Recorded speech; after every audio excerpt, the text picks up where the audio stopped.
CIO News. I am Khushbu Soni, your host for the broadcast and chief editor at CIO News. This is our exclusive interview series on the topic of Zero Trust Security Trend, an exclusive discussion with CIOs and CISOs powered by Zscaler. It is a recorded session and will be available on our website, that is cionews.co.il, and our CIO News LinkedIn handle. It gives me an immense pleasure in introducing my guest for today. He is Mr. Kalilur Rahman. Um, he is the NBS IT AMS Factory Service COE and the Director IT at Novartis. Rahman is a technology leader and an author, speaker, a curious lifelong learner, helping organizations in propelling the digital transformation journey, a self-driven, technology-savvy, and an initiative-taking lifelong learner and a very people-centric leader. Rahman has enabled leaders to define their business strategies and turn them into operational reality through successful delivery of transformation objectives. Rahman has worked with various brands such as Accenture, Cognizant, TCS, apart from Novartis. It's an absolute pleasure to have you today, Rahman. Great. So I wanted to begin, Rahman, by asking you the first question. We've all heard of the brand Novartis, but if you can give me a quick brief on the platform, a little bit about Novartis, it would be great to hear from you. Sure, I can give a very simple intro. Novartis is a pretty big pharma giant, and we've been in the industry for well over 250 years. Started with chemicals and dyes, and now primarily focusing on innovative medicine and one of the biggest brands in the world, so to speak. And uh, at the moment, our focus is on reimagining medicine and deliver therapy to new, very complex conditions. And you must have heard about pretty solid breakthrough therapies, be it in the form in cancer or some of the cell and gene therapy, pioneering uh, drug inventions and introduction. So that's what we focus on now, and we are embarking. We serve well over 790 million patients all over the world on a yearly basis. So we are also embarking on a journey to do transformation using our data and digital capabilities to deliver innovation in the form of new uh, drug discovery and delivery that will improve quality of life of our patients and the entire world. Yeah. Right. Awesome. Awesome. Great. So, moving on, we've seen there is a lot of acceleration on digital transformation, and organizations have started adopting digital platforms extensively for doing business and conducting Mhm. business digitally.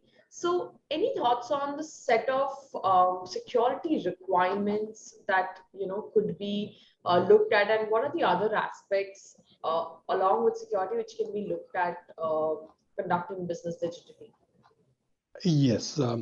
Uh, Obviously, the if you take the computing power has developed tremendously, and even complex areas such as AI and machine learning have tremendously progressed. As a result, we have propelled in terms of how businesses do business, and also the ability to generate and absorb data, and also open up doors for new challenges in terms of security. They've all compounded and exploded. And if you take the pandemic and the challenges pertaining to the pandemic, such as work from home, right?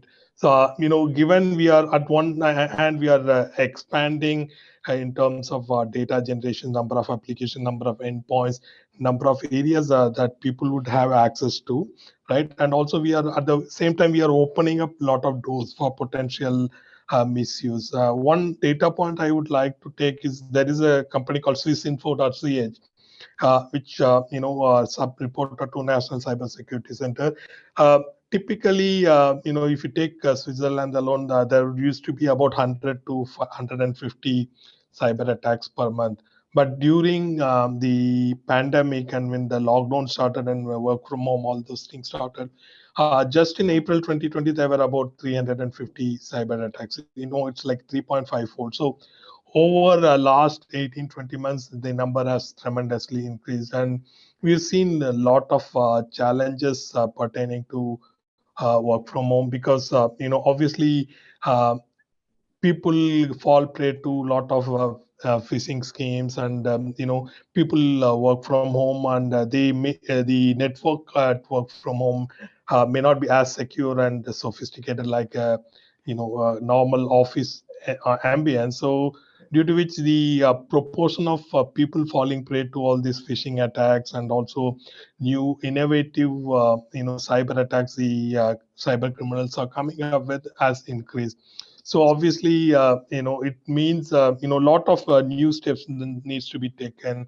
The companies need to accelerate how they can patch critical systems quickly, because the hackers and the cyber criminals are getting innovative day by day. So the companies need to make sure that the critical patching for all the core systems are done quickly.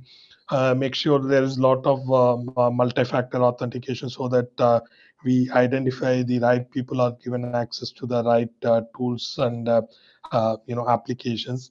There needs to be a lot of controls that needs to be implemented, right? And also make sure all the critical systems that are getting access remotely are all properly managed, the right VPNs are done, multi-factor authentications are taken care.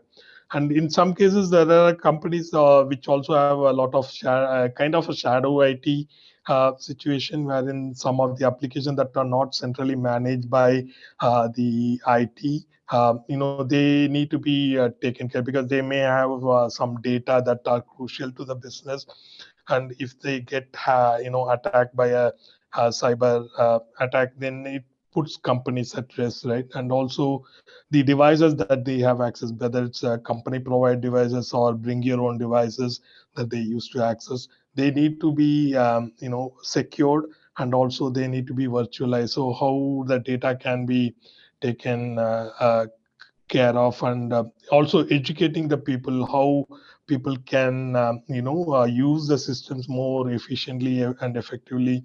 The employees need to understand the risks of cybersecurity and the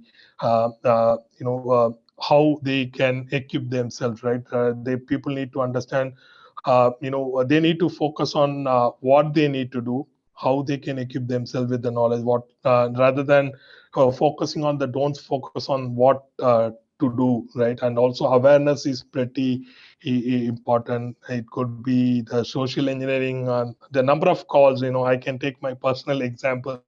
The number of calls I used to get has compounded in the last 2 years, right? I used to get maybe 3 or 4 unsolicited calls. Now it has gone up to like 20, 25 calls on a daily basis. So if you extrapolate it, there are a lot of COVID-19 themed phishing, or wishing or voice phishing that is happening, and also text phishing, smishing. All those things are expanding. So people need to be aware of it, and some of them are very creative and accurate, and they may be as good as a an official mail or official communicate people may fall prey to. So people need to understand the complexity of all these phishing or wishing or smishing campaigns that are coming, and so it is very, very important to educate the employees about all the challenges, and also make sure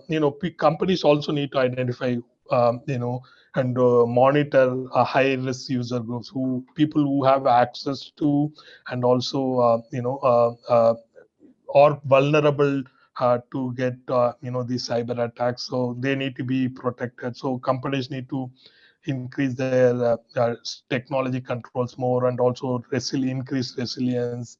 How secure remote working tools can be implemented. Uh, Make sure all the documents, physical documents, are secured, and that's where zero trust uh, enterprise or zero trust authentication comes into picture, making rather than giving access by default, make it a restriction by default, and then evolve the security and control based on how well the controls can be expanded. That way, the protection is important, because if you take companies such as pharma, some of these are all running on trade secrets, and the data is absolutely critical. And obviously, some companies are dependent on the patent period, because of the volume of investment that goes into drug development, right? So it is absolutely important to improve the security, expand the monitoring, and also educate the people, and make sure the security of the external parties also. We and a lot of other clients got impacted by one malware attack at a prominent IT service provider. Those are also some external concerns that we need to take. So companies have, one good thing about this pandemic is all these in controls and improvements, innovations have improved over a period of time. So that's another good thing that I would say happened over last 2 years. Right, right. Very true. And I think very correctly also touched upon some of the very key areas to be looked at. My next question is, we've also seen a lot of adoption of cloud after the pandemic. So what are the strategies to be achieved to maintain compliance for any cloud environment? And has Novartis accelerated cloud adoption post the pandemic? If you can shed some light on that. Yes, we've been embarking on cloud adoption, and it has definitely expanded during the pandemic. Also, see, there are definitely additional aspects that needs to be taken care with regards to data protection or the geographic data security, because some countries enforce geographic data restrictions. So that for a multinational company, that is also important. With the cloud adoption, obviously the cloud service providers have maybe all the prominent ones have best-in-class, disaster recovery and also security control. But when it comes to the cloud adoption, the companies also need to make sure the access, obviously the zero trust factor, and also how integrated access management can be taken care of. How that's where the challenges pertaining to social engineering, phishing, wishing, malware, ransomware, and how cybersecurity at home. All this needs to be taken care. So obviously, when you go to a cloud adoption, obviously you're not having the servers and infrastructure on your premise, so you are dependent on the vendor to manage that. And obviously there are different aspects, combinations, whether you go for a private cloud or a hybrid or a public cloud.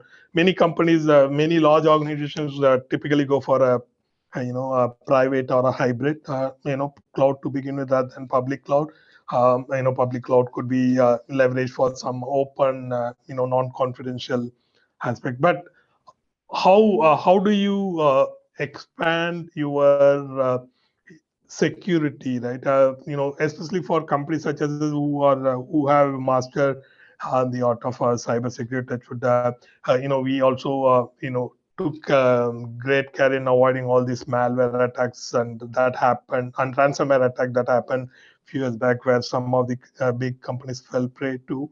So how do you avoid that when you move to a cloud? So that's a different aspect altogether. So that's where some of the challenges, additional layer of security on top of what the cloud providers provide, uh, especially for application and information and data access, and also how you take care of the security of the people who are interested with accessing these applications, right? All those things needs to be taken care of. So that's a challenge. I think all large enterprises such as ourselves are adapting to and improving on a daily basis.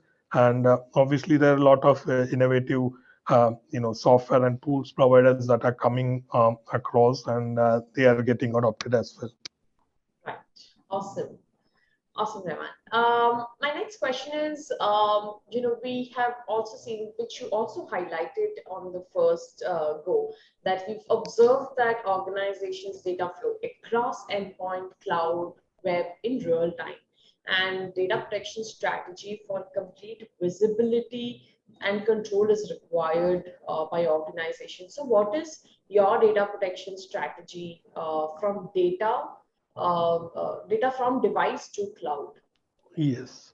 So obviously, one of the things that we take care of is, there are a lot of controls that we implement, like we do a control maturity assessment, be it data loss prevention techniques in terms of what data is stored in the cloud and how we prevent any data loss, data masking to make sure it's all encrypted and given access to only those who need to do, and various access to group and access management tool, and also uh, you know I identity and access management, onboarding aspects, tools, and checkpoints. And obviously, there are a lot of IT endpoint checks that we need to do. That's also taken care by the cloud service providers. We also need to make sure the endpoints are all secure, for the private or hybrid cloud that we have access to. We also need to implement certain forensics to make sure the right analysis is done, take care of it, ring fence the cloud with our own external security layer, and how we protect our employees, and also have a safeguard ring fencing, like introducing new VPNs, taking care of all the vulnerability management, doing real-time patch upgrades, and making sure the applications and the data is secure, and implementing highly responsive and proactive security event management and monitoring, running a lot of campaigns internally to make sure the uh, employees are aware, and how we can be cyber safe, and how to protect data. So these are some of the measures that we implement and take care. Obviously, adopting cloud is, for lack of better term, many companies are following this digital lipstick.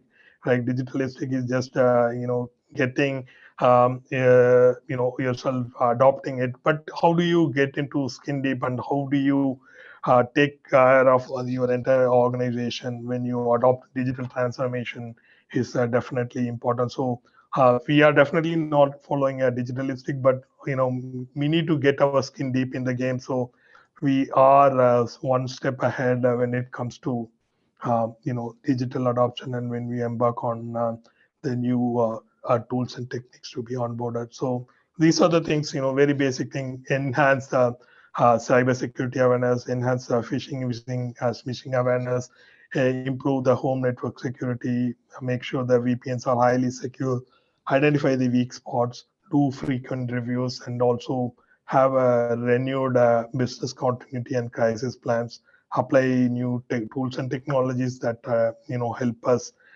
protect ourselves, develop new intelligence technique, make a rock solid GRC and risk management, and prepare for the attacks, right? And then have a zero trust based adoption. So there were a lot of campaigns, that was conducted. I fell prey to an internal campaign, right? I clicked on it, so that tells us how we prepare ourselves, right? There are a lot of internal campaigns run to make sure people don't fall prey to all these phishing, wishings, missing attacks. So those are some of the things that we adopt and follow.